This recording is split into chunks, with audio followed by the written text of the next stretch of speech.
بسم اللہ الرحمن الرحیم۔ السلام علیکم خواتین و حضرات، امید ہے آپ سب خیریت سے ہوں گے۔ پروگرام حیات رسول کی اگلی نشست کے ساتھ ہم آپ کی خدمت میں حاضر ہیں۔ اس سے پچھلی نشست میں ہم نے اسلام سے قبل عربوں کے احوال، ان کے تہذیب و تمدن کے اوپر گفتگو کی تھی۔ سلسلہ کلام کو وہیں سے جاری رکھتے ہوئے محسن صاحب، میرا آپ سے اگلا سوال یہ ہے کہ مشہور شخصیات کے بارے میں ہمیشہ سے ان کی سیرت نگاری کی گئی ہے، ان کی زندگی کے بارے میں لکھا گیا ہے، تو رسول اللہ صلی اللہ علیہ وسلم کی سیرت کا ایسا نمایاں اور امتیازی پہلو کون سا ہے؟ اچھا سوال اور اہم سوال ہے، اور اس سوال کا جواب دینے سے پہلے میں اپنی پچھلی گفتگو جہاں سے رہ گئی تھی اس کو جوڑتے ہوئے بات آگے بڑھاتا ہوں کہ جو عرب کے اندر شرک در آیا تھا وہ عمرو بن لحی الخزاعی کی وجہ سے، تو شرک کے علاوہ وہاں پر عربوں کے ہاں نکاح تو سنت ابراہیمی سے چلتا آ رہا تھا، اور ابراہیم علیہ السلام نے اس کو جاری کیا تھا۔ ٹھیک ہے۔ نکاح کے اندر انہوں نے ایک بدعت جاری کی تھی، وہ ہے متع۔ اچھا۔ نکاح متع یہ ہے کہ اس کو مقید کر دیتے تھے وقت کے ساتھ کہ اتنے وقت کے لیے یہ نکاح ہے، جب وقت پورا ہو جائے گا تو نکاح ختم ہو جائے گا۔ اس کے علاوہ اور بھی خرابیاں انہوں نے اس کے اندر در آئی تھیں، وہ یہ کہ پھوپھی بھتیجی اکٹھا کر لیتے، اچھا، دو بہنوں کو اکٹھا کر لیتے، یعنی دو سگی بہنیں ہیں تو ایک ہی نکاح میں ان کو جمع کر لیا۔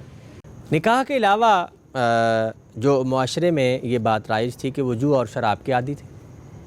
اچھا، اس میں بھی ایک پہلو یہ تھا، ہمارے ہاں اس کو ایک اس طرح پیش کیا جاتا ہے جیسے ہمارے ہاں رائج ہے، نہیں، بلکہ ان کے ہاں ایک اس میں ایک خیر کا پہلو بھی تھا، ہے تو برائی ہی، لیکن اس میں خیر کا پہلو یہ تھا کہ قبیلے کے معزز لوگ اکٹھے ہوتے، غریبوں کی مدد کرنے کے لیے اکٹھے ہوئے ہیں۔ اچھا، کیسے؟ جوا لگایا ہے، جو ہار گیا ہے یا جیت گیا ہے، جو بھی ان کا سلسلہ ہوگا وہ اٹھتا، شراب کے نشے میں دھت کوئی بھی اونٹ ذبح کرتا اور غریبوں میں تقسیم کر دیتا جو لائن لگا کے وہاں کھڑے ہیں تاکہ ہمیں گوشت مل جائے۔ یعنی وہ جو جوئے میں جیتتے تھے وہ غریبوں میں دے دیتے، وہ غریبوں میں تقسیم کر دیتے تھے، مال کو بھی اور گوشت کو بھی۔ تو اسی کے بارے میں کہا گیا کہ اس میں نفع ہے، تھوڑا سا اس میں نفع وہ غریبوں کے لیے جو تھا، ہاں، گناہ اس کا نفع سے زیادہ ہے، گناہ زیادہ ہے نفع، لیکن وہ اصل میں اس نفع کی وجہ سے ہی کرتے اس میں یہ نفع ہے کہ وہ غریبوں کو جو تقسیم ہو رہا ہے لیکن اس کا گناہ زیادہ ہے، تو گناہ کے ساتھ یعنی نفع کے ساتھ نقصان کو نہیں جوڑا بلکہ گناہ کو اللہ تعالیٰ نے جوڑا ہے کہ نفع تو ہے اس میں، غریبوں کو تم دیتے ہو، لیکن وہ گناہ جو ہو رہا ہے وہ زیادہ ہے، وہ گناہ اس کا زیادہ ہے جو اللہ کی نافرمانی میں کام ہو رہا ہے۔ تو ایک یہ پہلو تھا کہ جوا اور شراب اس معاشرے میں جو ہے وہ رائج تھی، یہ ایک ان کی اخلاقی برائیاں تھیں جو اس میں مذہبی لحاظ سے در آئی تھیں۔ حج کے درمیان میں انہوں نے بدعت یہ جاری کی تھی کہ عرفات میں اکٹھا ہونا حج کا ایک بڑا رکن ہے۔ جی، اللہ کے نبی صلی اللہ علیہ وسلم نے جیسے فرمایا نا، الحج عرفہ، جی، کہ حج عرفہ ہے، جس نے وہ دن پا لیا ہے بڑا رکن ہے۔ اچھا اچھا، حج کا بڑا رکن عرفہ ہے، اس کا مطلب ہے کہ وہ حج کا بڑا رکن ہے، یہ نہیں ہے کہ باقی نہیں ہے۔ تو قریش نے اپنے آپ کو عرفات میں جانے سے روک لیا تھا کہ ہمیں کوئی ضرورت نہیں ہے، ہم قریش ہیں۔ کیوں؟ وہ مکہ میں رہ جاتے، کیونکہ ہم حرم سے باہر نہیں جائیں گے، حدود حرم سے باہر نہیں جائیں گے، حدود حرم سے باہر ہے نا عرفات۔ جی جی، تو قریش نے اس کے لیے اپنے لیے ایک امتیازی وصف بنا لیا تھا کہ ہم حرم عرفات میں نہیں جائیں گے، تو یہ بدعت تھی ان کی۔ اللہ تعالیٰ نے قرآن مجید میں اسی کی طرف اشارہ کیا ہے۔ جہاں تک بات ہے آپ کے سوال کی، تو آپ دیکھیے کہ جتنی بھی شخصیات ہیں ہمارے ہاں، جو مشہور شخصیات ہیں، ان کے بارے میں ہمیں کوئی نہ کوئی انفارمیشن، معلومات ملتی رہتی ہے کہ انہوں نے زندگی کیسے گزاری، لیکن اللہ کے نبی صلی اللہ علیہ وسلم کی سیرت کا یہ امتیازی پہلو ہے کہ آپ کا اٹھنا بیٹھنا، چلنا پھرنا، مسکرانا ہے، غریبوں کی مدد کرنی ہے، یا کہیں جانا ہے، کہیں آنا ہے، کسی سے بات کرنی ہے، گفتگو کا انداز ہے۔ سیدہ عائشہ فرماتی ہیں کہ اللہ کے نبی صلی اللہ علیہ وسلم جب گفتگو کرتے تو انسان آپ کے الفاظ گن سکتا تھا، سبحان اللہ. یعنی اس قدر فوکس ہے صحابہ کرام کا اور اس قدر خوبصورت انداز سے ہمیں پہنچی ہے کہ سندوں کے ساتھ ہے، اسانید ہیں، اسانید کے ساتھ پہنچی ہے، حدثنا اخبرنا سے ہے، اس سے سنا ہے، اس سے سنا ہے. ان راویوں کی تاریخ مدون ہوئی ہے. وہ راوی کیسے ہیں، بیان کرنے والے کیسے ہیں، جھوٹے سے سچے کو الگ کیا گیا ہے. یہ تاریخ انسانی میں اللہ کے نبی صلی اللہ علیہ وسلم کی سیرت کا ایک امتیازی پہلو ہے جو کسی دوسری جگہ نہیں ہے. جتنی بھی تاریخی شخصیات، مشہور شخصیات، مذہبی شخصیات ہوں، یہ حدثنا و اخبرنا کے ساتھ جس سے سنا اس کا نام، اگر کوئی نام اس کے اندر مجہول ہے تو وہ ضعیف قرار پاتا ہے. تو یہ آپ کا امتیازی پہلو ہے کہ آپ کی سیرت کا ہر پہلو مدون ہے اور مستند ترین ہے. لیکن محسن صاحب، میں یہاں پر آپ سے ایک ضمنی سوال یہ کرنا چاہوں گا کہ حدیث کی کتابوں میں تو بالکل صحت کا اسی طرح التزام کیا گیا ہے، لیکن تاریخ کی کتابوں میں اس طرح نہیں کیا گیا ہے. سیرت میں بھی اکثر اس پر اعتراض کیا جاتا ہے کہ سیرت کا اکثر حصہ جو ہے وہ ہمیں تاریخ کی کتابوں سے ملتا ہے، اور آپ جانتے ہیں جیسا کہ تاریخ کی کتابوں میں اس طرح راویوں کی چھان پٹک اور صحت کا اس طرح التزام نہیں کیا جاتا. تو یہ بات آپ کس طرح سے کہہ رہے ہیں؟ یعنی احادیث میں جو حصہ مل رہا ہے وہ تو آپ کی بات بالکل درست ہے. اور مولانا شبلی رحمہ اللہ نے جب سیرت النبی کا مقدمہ لکھا ہے تو اس بات کی شکایت کی ہے کہ ہمارے جو سیرت نگار ہیں، مورخین ہیں، انہوں نے صحت کا خیال نہیں رکھا ہے.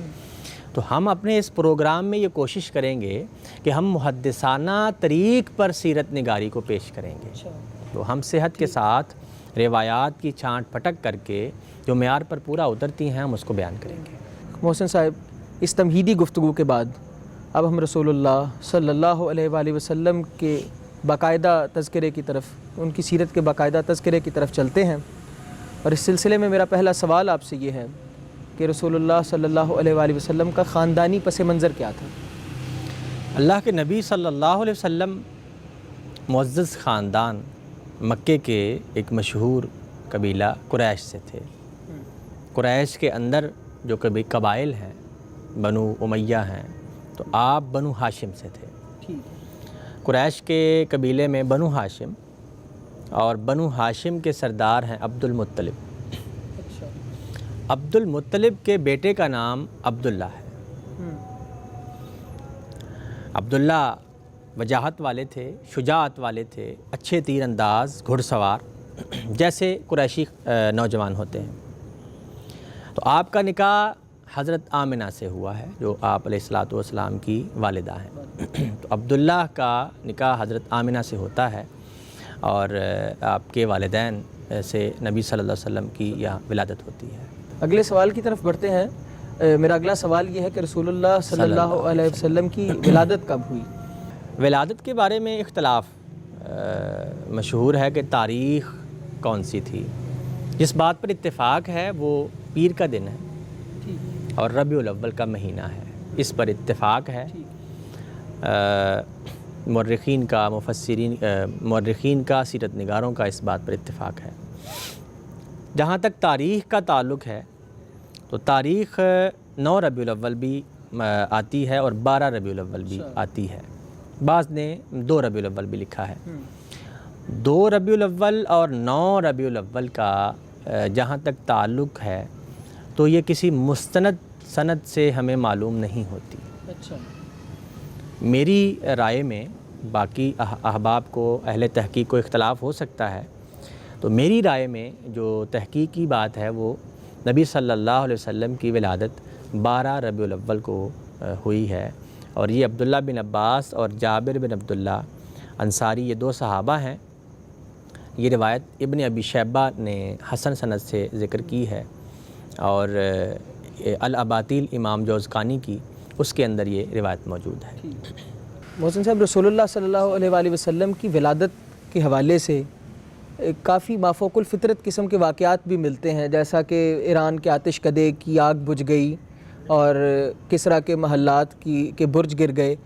تو ان ایسے تمام واقعات جو آپ کی ولادت کے بارے میں بیان کیے جاتے ہیں، ان کی جھنڈے گاڑنے والی روایت بھی ہے، یعنی وہ مکہ میں کعبے میں جھنڈے گاڑے کعبے گئے، کے اندر تو جھنڈے ان گاڑے کی گئے استنادی حیثیت کیا ہے؟ یہ کس درجے یہ کی؟ ضعیف روایات ہیں۔ اچھا، اور جھنڈے گاڑنے والی تو حافظ جلال الدین سیوطی کی الخصائص الکبریٰ سے بیان کی جاتی ہے۔ اچھا انہوں نے خود ہی اس کو ضعیف قرار دیا ہے۔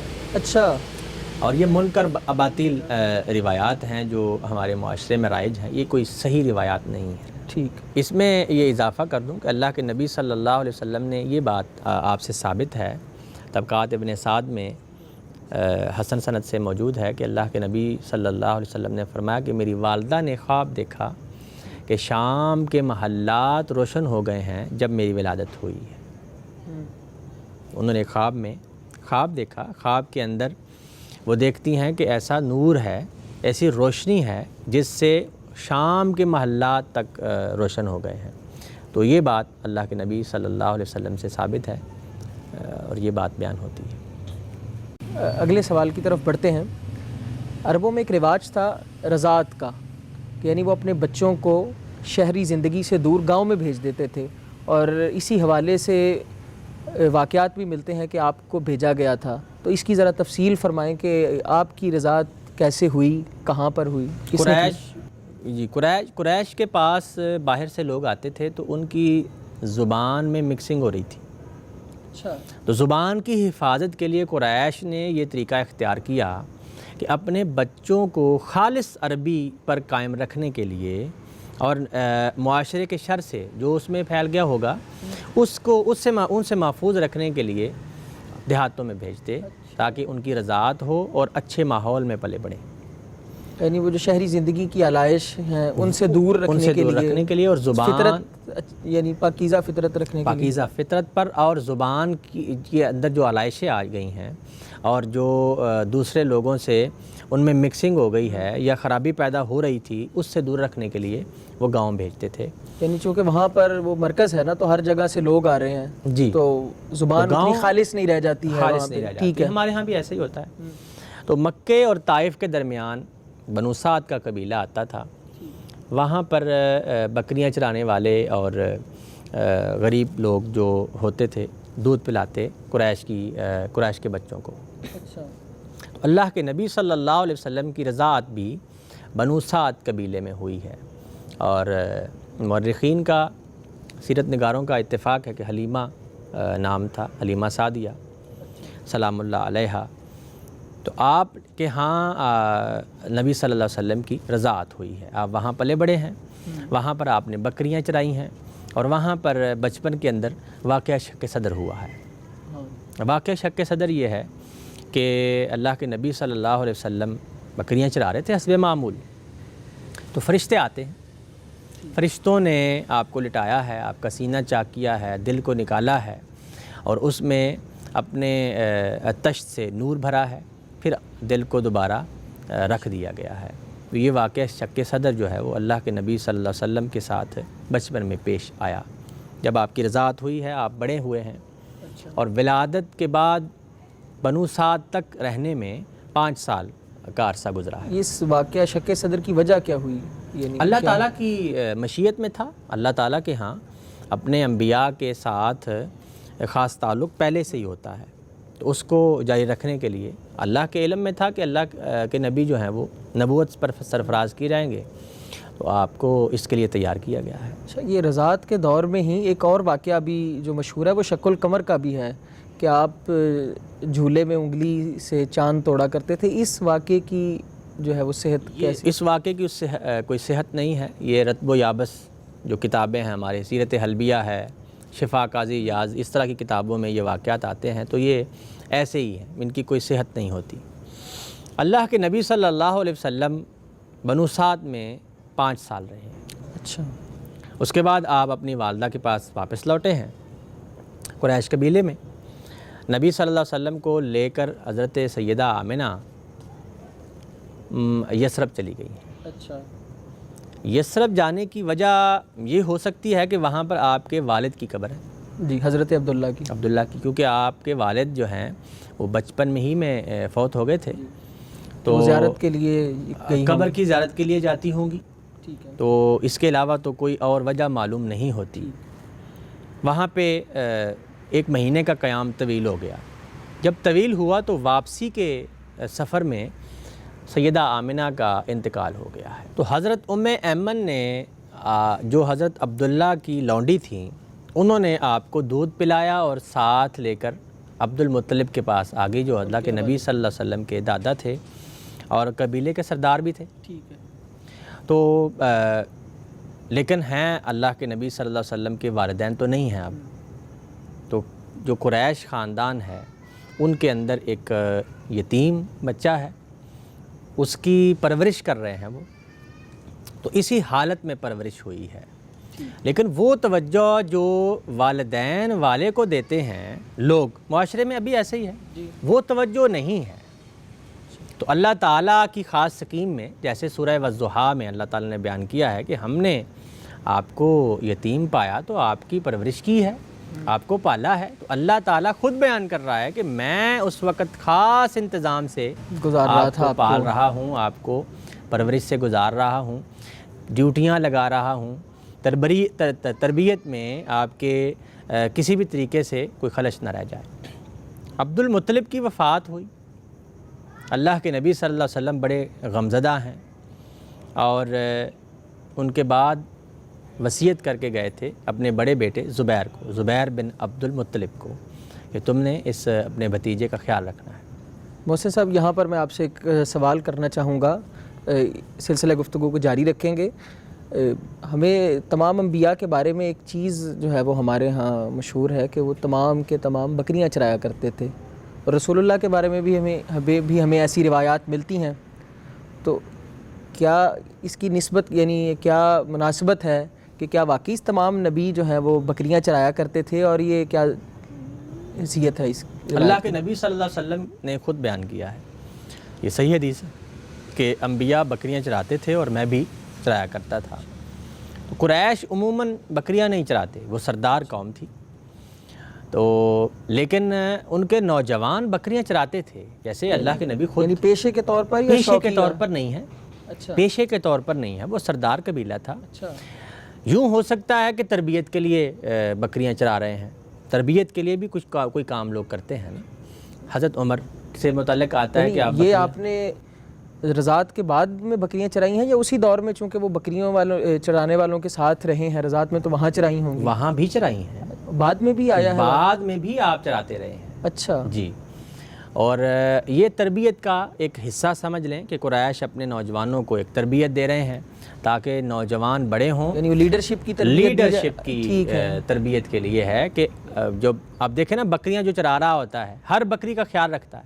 اچھا, اللہ کے نبی صلی اللہ علیہ وسلم نے بھی جب یہ بیان کیا ہے کہ تم میں سے ہر ایک چرواہا ہے اور ہر ایک سے اس کے ریوڑ کے بارے میں پوچھا جائے گا, تو مثال اس لیے دی کہ ہر شخص نگران ہے اور وہ اپنے ریوڑ کو اس میں سے ایک بھی غائب ہو جائے تو خیال رکھتا ہے, کوئی باہر نہ جائے, باہر سے کوئی حملہ نہ کر دے, خاص ایک توجہ رکھتا ہے اس پر. یعنی وہ ذمہ داری سیکھنے کے لیے, ذمہ داری سیکھنے کے لیے ہے, بکریاں چرایا کرتے نہ کہ پیشے کے لیے. ٹھیک ہے. ہاں, تو حضرت زبیر بن عبد المطلب کے پاس اللہ کے نبی صلی اللہ علیہ وسلم کی اب پرورش ہونا شروع ہوئی. یہ آپ کے چچا تھے. ہمارے ہاں ابو طالب کا بھی مشہور ہے. جی بالکل. لیکن زبیر بن عبد المطلب تو قبیلے کے سردار بن گئے ہیں, تو سردار کا کام ہے کہ جو اس کے انڈر ہے اس کا خیال رکھنا. لیکن ہمارے ہاں تو یہی مشہور ہے کہ آپ کی کفالت عبد المطلب کے بعد جناب ابو طالب نے کی ہے. حضرت زبیر بن عبد المطلب نے کی ہے. اچھا. اور چونکہ یہ تاجر بھی تھے, زبیر بن عبد المطلب تاجر بھی تھے, تو تجارت کے لیے دوسرے ملکوں میں جاتے, دوسرے ملکوں کا سفر کرتے, تو اپنے بھتیجے کو ساتھ لے جاتے. یہاں پر بھی ہمارے یہی مشہور ہے کہ وہ حضرت ابو طالب کے ساتھ گئے ہیں. تو یہ ضعیف روایات میں آتا ہے, گو کہ علامہ البانی نے اس کو حسن قرار دینے کی کوشش کی ہے, لیکن یہ روایات درست نہیں ہیں. تو یعنی عبد المطلب کے بعد چونکہ سردار زبیر ہیں تو اس لیے انہی کی کفالت میں گئے ہیں. تو یہ تو انڈرسٹوڈ ہے بات کہ ان کی کفالت میں ہی جانا چاہیے, جیسے ان کے دادا کی کفالت میں گئے ہیں, چونکہ قبیلے کا جو بھی کوئی لاوارث ہوتا ہے, اسی کے یعنی لاوارث افراد یا جس کا کوئی بھی نہیں ہے اس کا ولی وہ سردار ہی جو ہے اس کی پرورش کرتا ہے، اس کا خیال رکھتا ہے، اس کے اوپر نگرانی کرتا ہے، دیکھ بھال کرتا ہے، پرورش کرتا ہے۔ تو چونکہ عبد المطلب کے پاس تھے، پھر زبیر بنے ہیں تو ان کے پاس ہونا چاہیے نا، یہ تو قرین قیاس بات ہے اور روایات کے مطابق ہے۔ تو تجارت کرتے تھے، ساتھ اللہ کے رسول جاتے، وہاں کے ماحول رہن سہن کو دیکھتے، اور یہ بھی موقع ملا کہ دوسری اقوام کیسے رہ رہی ہیں، چونکہ مستقبل میں آپ کو نبوت پر سرفراز کیا جانا تھا، تو آپ نے ایک پیغامات بھی دینے تھے۔ اللہ کی مشیت میں یہ تھا کہ آپ جائیں اور تجارت کریں اور دیکھیں، اور دوسری اقوام کے احوال کو بھی دیکھیں۔ اس دوران پرورش کے سلسلے میں حضرت زبیر کا انتقال ہو جاتا ہے۔ جب یہ حضرت زبیر فوت ہوئے ہیں تو اس وقت رسول اللہ کی عمر کتنی تھی؟ حضرت زبیر جب ان کا انتقال ہوا ہے تو نبی صلی اللہ علیہ وسلم تقریباً 22 یا 23 سال کے تھے جی۔ یعنی وہ لڑکپن کا سارا جو عرصہ ہے وہ آپ نے حضرت زبیر کی کفالت میں گزارا؟ حضرت زبیر کی کفالت میں گزارا۔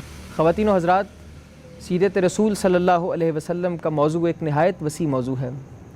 آج کی اس نشست میں ہم نے رسول اللہ صلی اللہ علیہ وسلم کی ولادت سے لے کر لڑکپن تک کا تذکرہ کیا۔ سلسلہ کلام کو یہیں سے جاری رکھیں گے۔ آج تک کے لیے اتنا ہی۔ اللہ حافظ۔